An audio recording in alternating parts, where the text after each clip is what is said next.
আসসালামু আলাইকুম, সবাই কেমন আছেন? আশা করি সবাই ভালো আছেন, সুস্থ আছেন। অনেক দিন পর একটা ব্লগ ভিডিও নিয়ে হাজির হলাম আপনাদের মাঝে।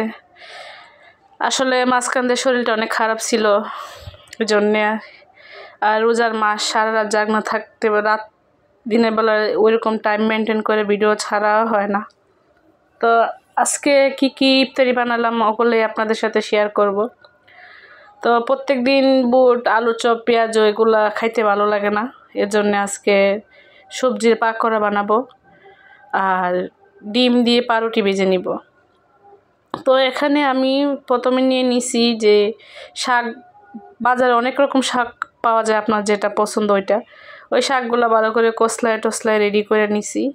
আর এখানে পাইপেন বসায় দিছি। আসলে পাইপেনে আগেও ভাজা হয়েছে, কারণ আমি ভিডিও করতে দেরি হয়ে গেছে, মনে নেই। পরে একটা ভাজা ভিডিও করলাম মাঝখান দিয়ে।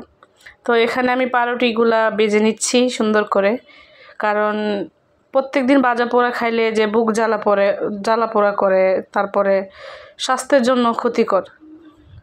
তো এখানে আমি পাউরুটিগুলো বেজে নিছি, একটা একটা করে সবগুলো পাউরুটি বেজে নিছি। আর পাউরুটিগুলো আমার কাছে ডিম দিয়ে বাছলে ভালোই লাগে খাইতে, খারাপ লাগে না। আপনাদের কাছে কীরকম লাগে? অনেকেই পাউরুটি অনেক পছন্দ, অনেকভাবেই খায়। তো যে কুচুনিটাতে উঠেছিলাম ওইটাতে উঠতে না, তাই কুচুনিটা চেঞ্জ করলাম, মানে ওইটা ছিল কাঠের কুচুনি। তো এখানে একটা একটা করে আমি বেজে নিলাম। আর এখানে বেজে নেব পাকোড়াগুলো একটা একটা করে, মানে মিডিয়াম সাইজগুলো একটু বড় বড় করে দিলে আবার এগুলোর ভিতর একটু কাঁচা কাঁচা থেকে যায়, তখন আবার খাইতে ভালো লাগবে না। একটু ছোট ছোট করে মিডিয়াম সাইজ করে দিলে তখন পাকোড়াগুলো খাইতে অনেক ভালো লাগে।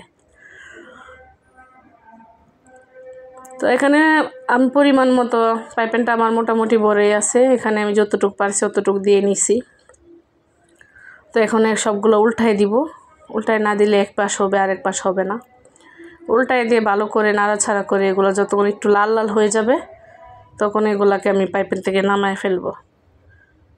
আর এসব জিনিস উল্টাইতে একটু ঝামেলাই, কারণ একটার সাথে একটা লাইগা থাকে, উল্টানোটা অনেক কষ্টকর। তো এই যে আমার পাকোড়াগুলো হয়ে গেছে।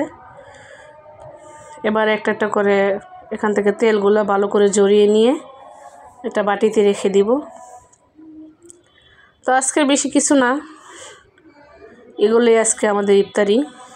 এই তো ফল টল কাইটে নিছি, এখানে পেয়ারা আছে, সবেদা আছে, মালটা আছে, এখানে লাবাং আছে, পানি। এগুলোই আজকে আমাদের ইফতারি। তো আপনাদের কাছে কীরকম লাগছে ভিডিওটা কমেন্টে অবশ্যই জানিয়ে যাবেন। সবার জন্য ভালোবাসা রইল।